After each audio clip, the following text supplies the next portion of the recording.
Assalamualaikum warahmatullahi wabarakatuh. Kami dari kelompok 5. Adapun anggota dari kelompok 5, yang pertama Firdarini Restu, kedua Nazila Nur Aprilia, yang ketiga Risma Haris Nurianti, dan yang terakhir Siti Arifatul Korita. Kami akan menjelaskan tentang pengendalian dan kerahasiaan privasi.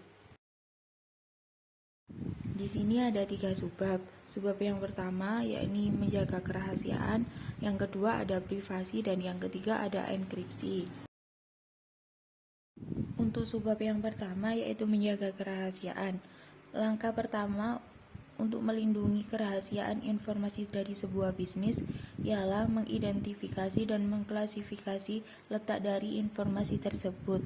Di sini ada 4 komponen dari penjagaan kerahasiaan dan privasi. Yang pertama yakni identifikasi dan klasifikasi informasi, yang kedua enkripsi, yang ketiga pengendalian teks, dan yang terakhir ada pelatihan. Setelah informasi yang perlu dilindungi telah diidentifikasi, selanjutnya ialah mengklasifikasi informasi berdasarkan nilainya. Ketika informasi telah diklasifikasi, seperangkat pengendalian yang sesuai dapat dilaksanakan untuk melindunginya. Adapun sebagai contoh, sebuah perusahaan manufaktur yang memiliki sistem-sistem yang berisi keunggulan biaya signifikan atau peningkatan kualitas produk dibanding pesaing harus dilindungi dari pengungkapan yang tidak diotorisasi oleh penggelapan. Perlindungan kerahasiaan dengan enkripsi.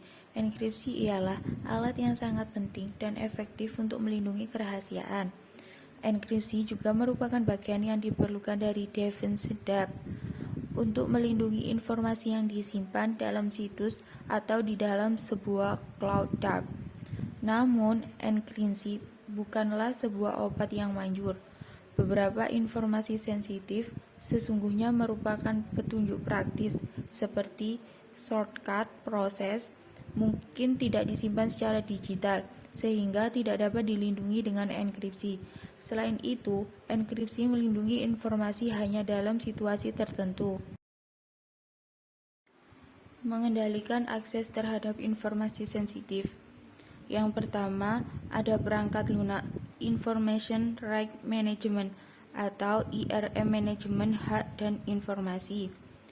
Memberikan tambahan lapisan perlindungan terhadap informasi yang disimpan dengan format digital, juga menawarkan kemampuan yang tidak hanya untuk membatasi akses terhadap file atau dokumen tertentu, tapi juga memerinci tindakan-tindakan seperti baca, salin, cetak, dan sebagainya. Yang kedua, ada perangkat lunak Data Loss Prevention atau DLP, pencegah kehilangan data. Bekerja seperti program-program antivirus secara terbalik, yaitu mengeblok pesan-pesan keluar yang mengandung kata-kata atau frasa-frasa kunci yang terkait dengan kekayaan intelektual atau data sensitif lain yang ingin dilindungi. Dan yang ketiga, ada watermark digital atau digital watermark. Watermark digital adalah pengendalian detektif yang memungkinkan sebuah organisasi untuk mengidentifikasi informasi rahasia yang telah diungkapkan.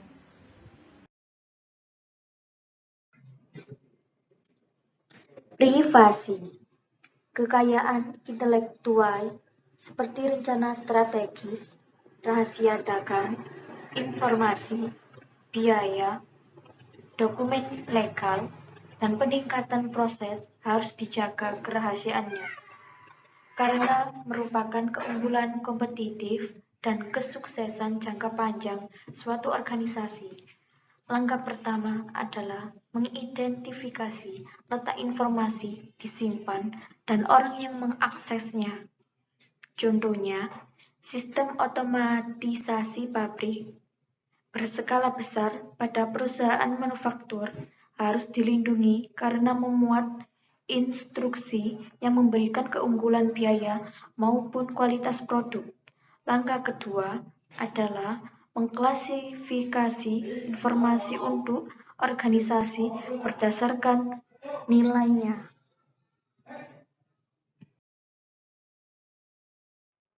Permasalahan privasi. Ada dua permasalahan utama terkait privasi adalah spam dan pencarian identitas. Spam merupakan email tak diinginkan yang mengandung baik periklanan maupun konten serangan. Spam juga merupakan permasalahan yang terkait privasi karena penerima seringkali menjadi target, tujuan atau akses terautorisasi terhadap daftar dan database email yang berisi informasi pribadi.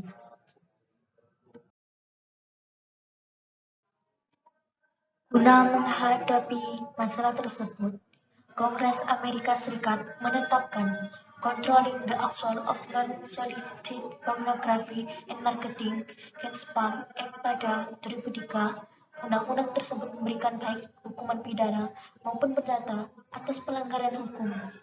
Handscam berlaku untuk email komersial yang didefinisikan sebagai email yang memiliki tujuan utama periklanan atau promosi. Oleh karenanya, organisasi harus mengikuti panduan Handscam atau resiko sanksinya.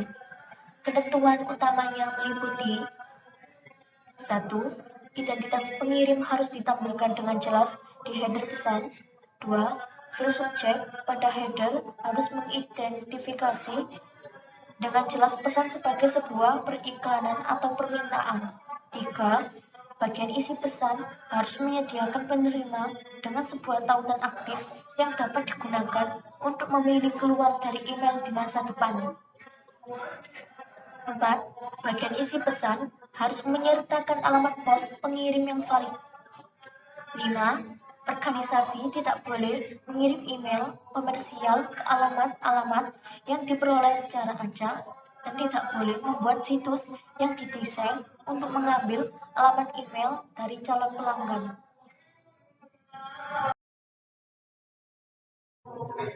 Regulasi privasi dan prinsip-prinsip privasi yang diterima secara umum.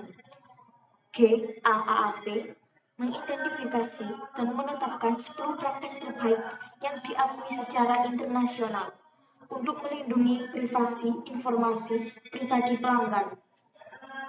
Manajemen pemberitahuan, pilihan, dan persetujuan, pengumpulan, penggunaan, dan retensi, akses, pengungkapan kepada pihak ketiga, keamanan, kualitas, pengawasan, dan penegakan. Enkripsi. Enkripsi adalah proses mentransformasikan teks formal yang disebut plain text ke dalam rampan yang tidak dapat dibaca yang disebut ciphertext. Deskripsi atau description membalik proses ini, yaitu mengubah ciphertext kembali ke plain text. Faktor-faktor yang mempengaruhi enkripsi. Yang pertama ada panjang kunci, yang kedua ada algoritma enkripsi, yang ketiga kebijakan untuk mengelola kunci-kunci kriptografi. Lalu ada manfaat enkripsi. Yang pertama kerahasiaan suatu informasi terjamin. Yang kedua menyediakan authentication dan perlindungan integritas pada algoritma checksum atau hash. Yang ketiga, menanggulangi pendapatan telepon dan email. Yang keempat, untuk digital signature. Yang kelima, untuk digital cash. Jenis sistem enkripsi. Yang pertama ada sistem enkripsi simetris, yang kedua ada sistem enkripsi asimetris, yang ketiga ada kunci publik, yang keempat kunci privat, dan yang kelima key escrow. Lalu pengertian hashing. Hashing adalah proses mengubah plain text dengan segala ukuran dan menciptakan sebuah kode singkat yang disebut dengan hash. Hashing digunakan untuk mengindeks dan mengambil item di dalam database karena lebih cepat menemukan item menggunakan kunci hash yang lebih pendek daripada menemukannya menggunakan nilai asli. Tanda tangan digital. Pokok penting untuk transaksi bisnis selalu non-repudiation, atau bagaimana agar menciptakan persetujuan yang terkait secara hukum yang tidak dapat ditolak secara unilateral oleh kedua pihak. Tanda tangan digital adalah hash dari dokumen yang dienkripsi menggunakan kunci pribadi pencipta dokumen. Hash enkripsi yang dihasilkan merupakan sebuah tanda tangan yang memberikan pinjaman atas dua hal penting, yaitu 1. bahwa salinan sebuah dokumen atau file belumlah diubah. 2. Siapa yang menciptakan versi asli dari sebuah dokumen atau file belumlah diubah.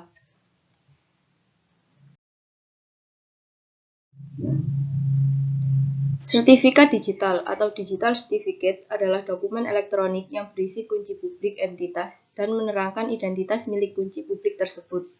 Otoritas sertifikat atau Certificate Authority adalah sebuah organisasi yang menerbitkan kunci publik dan privat serta mencatat kunci publik di dalam sertifikat digital. Infrastruktur kunci publik atau public key infrastruktur adalah sistem untuk menerbitkan sepasang kunci publik dan privat serta sertifikat digital berfungsi seperti pandanan digital dari SIM atau paspor.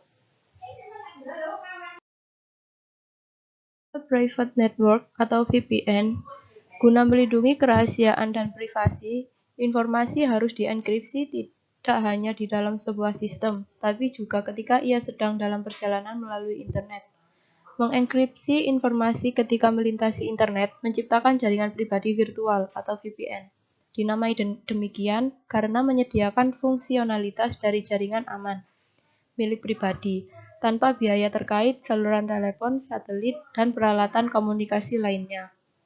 Menggunakan perangkat lunak VPN untuk mengenkripsi informasi saat sedang transit melalui internet, pada dasarnya menciptakan komunikasi saluran pribadi yang hanya dapat diakses oleh pihak-pihak yang memiliki kunci enkripsi dan deskripsi yang tepat.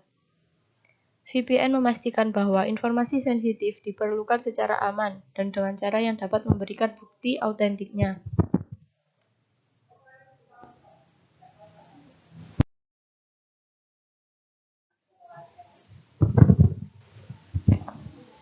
Fungsi utama VPN.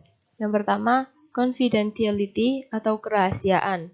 Kerahasiaan data dapat lebih terjaga walaupun ada pihak yang dapat menyadap data yang melewati internet, bahkan jalur VPN itu sendiri. Namun belum tentu dapat membaca data tersebut, karena data tersebut telah teracak. Yang kedua, data integrity atau keutuhan data.